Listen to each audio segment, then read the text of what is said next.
Chapter 14, You'll Change. Long-term planning is harder than it seems because people's goals and desires change over time.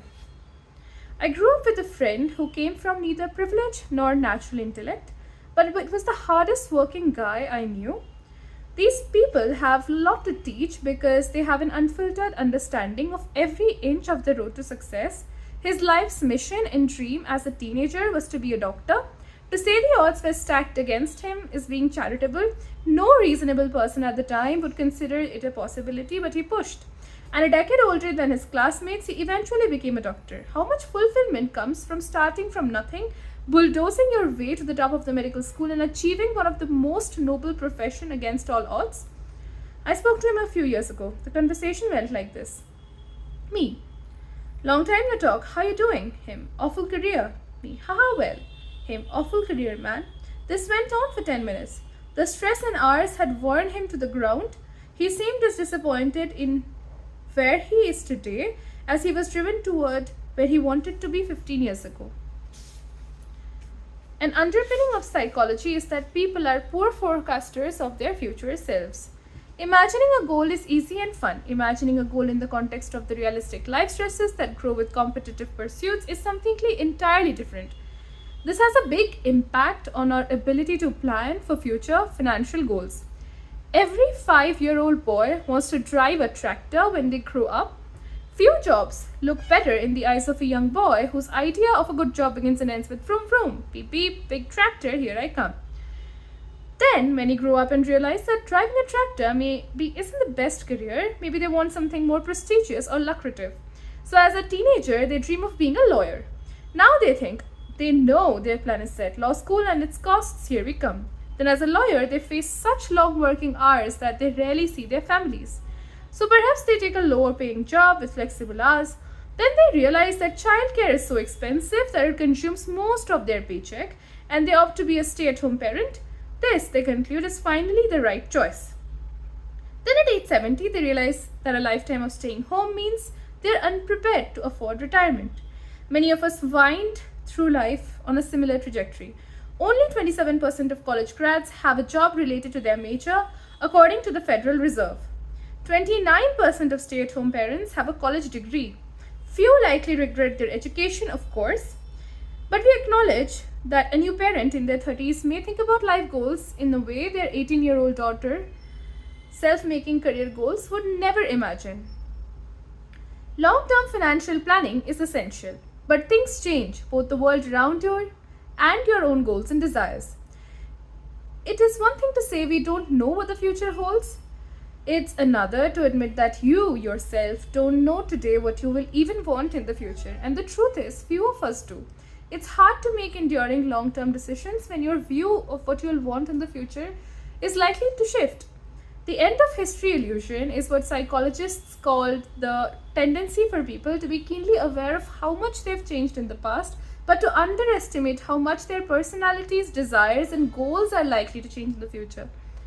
Harvard psychologist Daniel Gilbert once said, "At every stage in our lives, we make decisions that will profoundly influence the lives of people we're going to become, and then when we become those people, we're not always thrilled with the decisions we made. So young people pay good money to get tattoos, remove that teenagers paid good money to get. Middle-aged people rush to divorce people who young adults rush to marry. Old adults work hard to lose what middle-aged adults worked hard to gain." On and on and on. All of us, he said, are walking around with an illusion that history, our personal history, has just come to an end, that we have just recently become the people that we were always meant to be and will be for the rest of our lives. We tend to never learn this lesson. Gilbert's research shows people from age 18 to 68 underestimate how much they will change in the future. You can see how this can impact a long-term financial plan. Charlie Munger says that the first rule of compounding is to never interrupt it unnecessarily.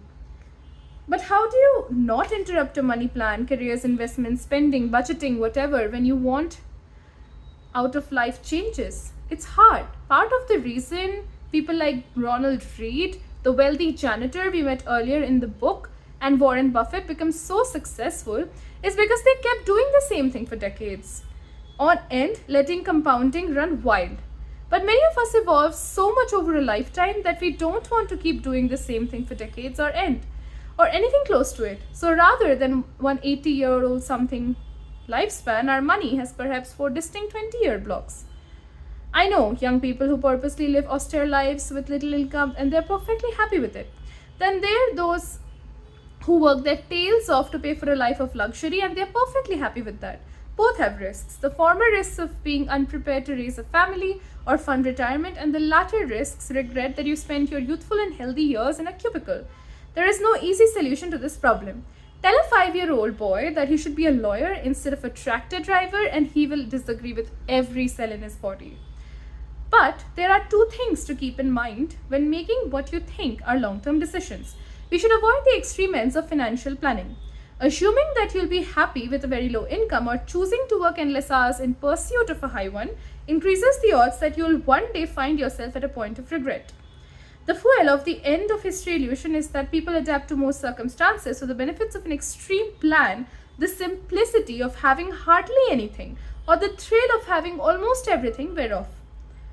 But the downsides of those extremes, not being able to afford retirement or looking back at a life spent devoted to chasing dollars, become enduring regrets. Regrets that especially painful when you abandon a previous plan and you feel you have to run in the other direction twice as fast to make up for lost time.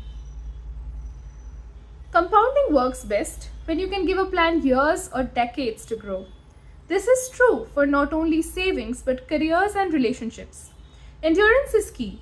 And when you consider our tendency to change who we are over time, balance at every point in your life becomes a strategy to avoid future regret and encourage endurance.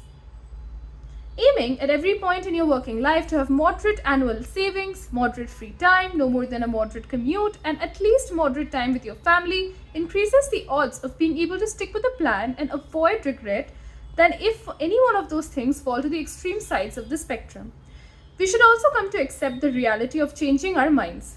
Some of the most miserable workers that I've met are people who stay loyal to a career only because it's the field they picked when deciding on college major at 18.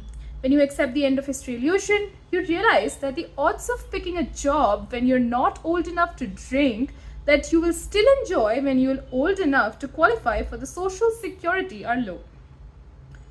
The trick to accept the reality of change and move on as soon as possible. Jason Zweig, the Wall Street Journal investment columnist, worked with psychologist Daniel Kahneman on writing Kahneman's book Thinking Fast and Slow. Zweig once told a story about personality quirk of Kahneman that served him well. Nothing amazed me more than his ability to detonate what we had just done.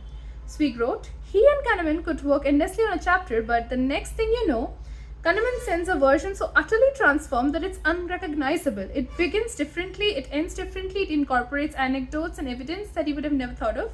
It draws on research that you have never thought of. When I asked Danny how he would start again if he had never written an earlier draft, Zweig continued, he said the words I've never forgotten. I have no sunk costs. Sunk costs, anchoring decisions to past efforts that can't be refunded, are a devil in the world where people change over time. They make our future selves prisoners to our past, different selves. It's the equivalent of a stranger making major life decisions for you. Embracing the idea that financial goals made when you were a different person should be abandoned without mercy versus put on life support and dragged on can be a good strategy to minimize future regret.